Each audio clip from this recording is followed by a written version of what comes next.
Dou-vos as boas-vindas a mais uma entrevista do Novo e do Jornal Económico. Temos connosco João Massano, advogado e presidente do Conselho Regional da Ordem dos Advogados. João Massano, bem-vindo e obrigado por ter aceitado o nosso convite. É o promotor de uma carta aberta que publicamos na edição do Jornal Económico, em que apela à discussão do Estatuto de Advogado. Porquê é que é esta discussão agora? Qual é que é o objetivo? O objetivo é um objetivo que nós temos vindo a perseguir há muito tempo, nós, advogados, diria, que é discutir o nosso futuro, estando nós numa situação de reformas do Estatuto, de mudanças tecnológicas, creio que é a altura ideal para discutirmos que profissão queremos ter no futuro. E quando nós lançámos esta iniciativa da Carta Aberta, o que nós pretendemos, e que já temos advogados mais conhecidos e menos conhecidos que aderiram a esta carta e a esta nossa proposta, é fazer um debate na classe que permita dizer o que a classe quer no seu futuro e o que pretende ter enquanto advogado, qual o advogado que vamos ser, ou que os advogados que vamos ser daqui a 10 anos, 15 anos, que é algo que ainda não se está a fazer e que não se está a fazer de todo na Ordem dos Advogados. Eu diria que o mais importante neste momento é que advogado eu quero ser.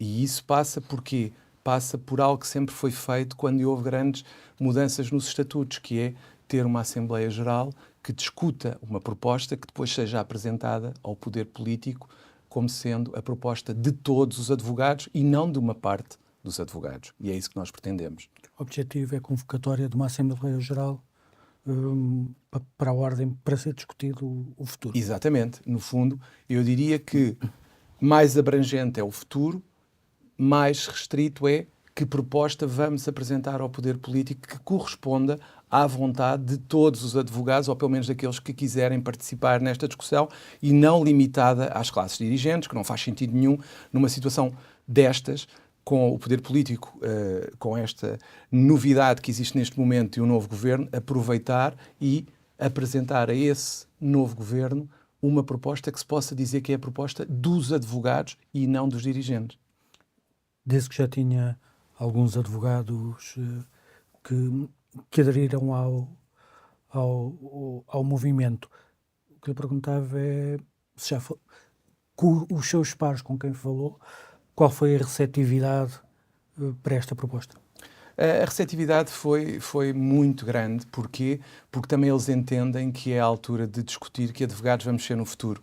Todos entendem que esta é a altura ideal, aproveitando que, infelizmente, saiu uma reforma do Estatuto com a qual não concordamos nem nunca poderemos concordar, que temos um novo governo que afirmou repetidas vezes, o partido que o suporta, que não iria aceitar este Estatuto e que iria revê-lo. Esta é a altura de dizer ao Governo que temos uma proposta que é de todos os advogados e que representa as sensibilidades de todos os advogados.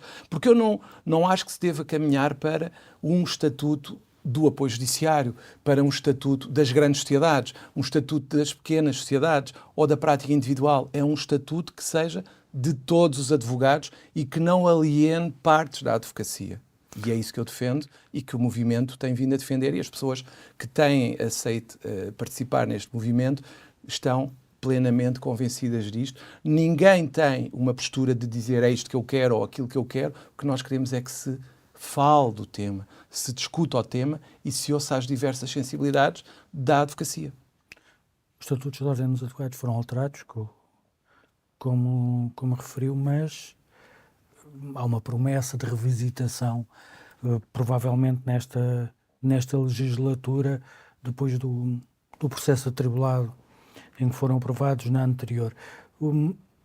Isto pressiona de alguma forma essa discussão que querem fazer, por um lado. Por outro lado, o que é preciso alterar nos estatutos que estão aprovados?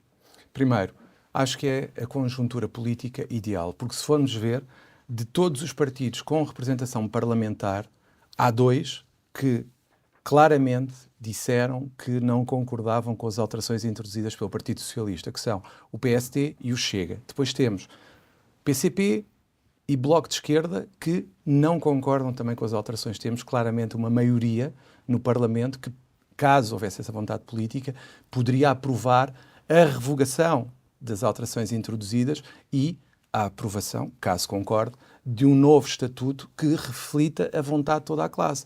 Porque não é possível, quanto a mim, e nem é desejável que uma situação tão importante como o estatuto não seja discutida por todos os advogados. E isso é algo que tem que ser feito para que a legitimidade perante o poder político seja acrescida. Quais são os principais desafios que se colocam à profissão, no seu entender, nesta altura? Falou nas novas tecnologias, na alteração do mercado, até por virtude do novo estatuto. Quais são, olhando para o futuro, quais são as preocupações? O que é que tem que ser discutido no que é ser advogado?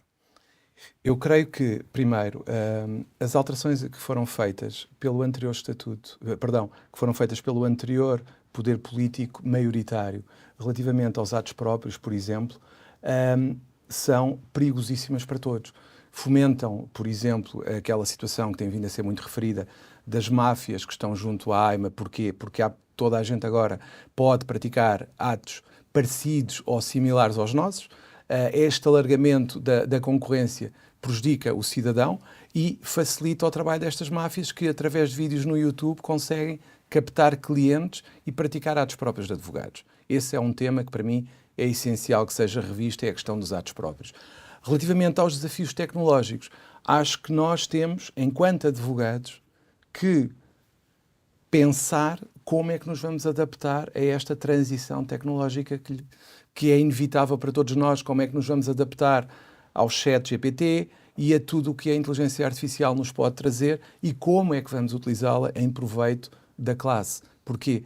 Porque nós não nos podemos esquecer, se as sociedades de advogados, principalmente as grandes, têm todas as ferramentas e mais algumas, mais de 80% da classe não tem, que é a advocacia em prática individual.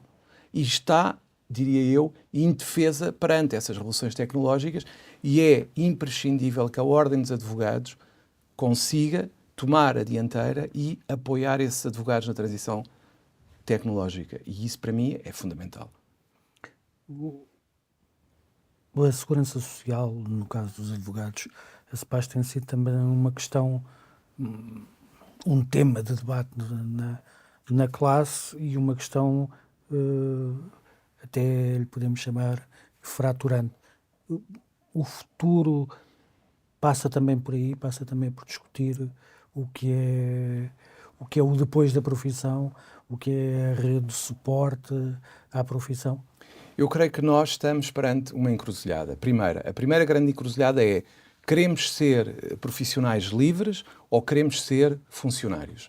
Esta é a primeira grande questão que nós temos que discutir. Se queremos continuar a manter a natureza autónoma e independente que foi sempre a matriz da advocacia, ou se queremos alterá-la e passar a ser trabalhadores. Isto é o que está em cima da mesa relativamente à nossa profissão também, porque pode haver uma opção da maioria em querer ter uma funcionalização da classe. E aí, pronto, temos que aceitar, e quem não aceitar terá que seguir outro caminho. Se bem que eu tenho dúvidas que esse seja o caminho que a maioria da advocacia quer.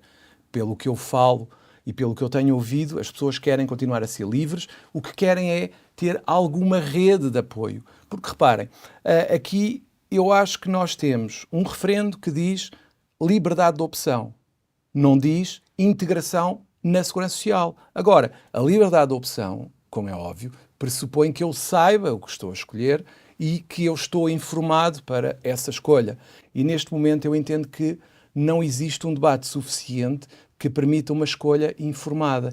E mais, acho que está tudo em cima da mesa. Ou seja, nós temos que, com clareza e sem receios, assumir que ou a CEPAS se reforma e dá aquilo que os advogados querem em termos de assistência, porque é o que está em causa, uma maior assistência, quer na doença, quer em outras situações difíceis que todos nós advogados atravessamos, ou vamos todos para a segurança social, mas com a certeza do que lá vamos encontrar e não atirarmos, desculpa a expressão, para um buraco negro. E depois, parece-me que toda esta questão tem sido feita uma certa clivagem geracional. Porquê? Porque se tem feito um jogo de atirar os mais jovens contra os mais velhos que estão a receber reforma. Eu não defendo isso. Eu entendo que tem que haver um equilíbrio entre o interesse dos mais novos e o interesse dos mais velhos e que impeça esta clivagem que tem vindo a ser exaltada por algumas pessoas e que não traz nada a ninguém. É insustentável que se continue a ter taxas de incumprimento na ordem dos 21%. É insustentável, quanto a mim também, que uma ordem dos advogados venha patrocinar pessoas que não cumpriram as suas obrigações com a CEPAS, porque, independentemente de tudo, é o sistema que existe e que temos que salvaguardar, porque é o que paga as reformas dos colegas mais velhos, e nós temos que pensar o seguinte: se queremos acabar com a CEPAS, se queremos terminar com esta proteção que temos, primeiro temos que a acabar. Enquanto ela estiver a existir e for o nosso sistema previdencial, ela tem que sobreviver e não podemos colocar em risco a reforma dos mais velhos.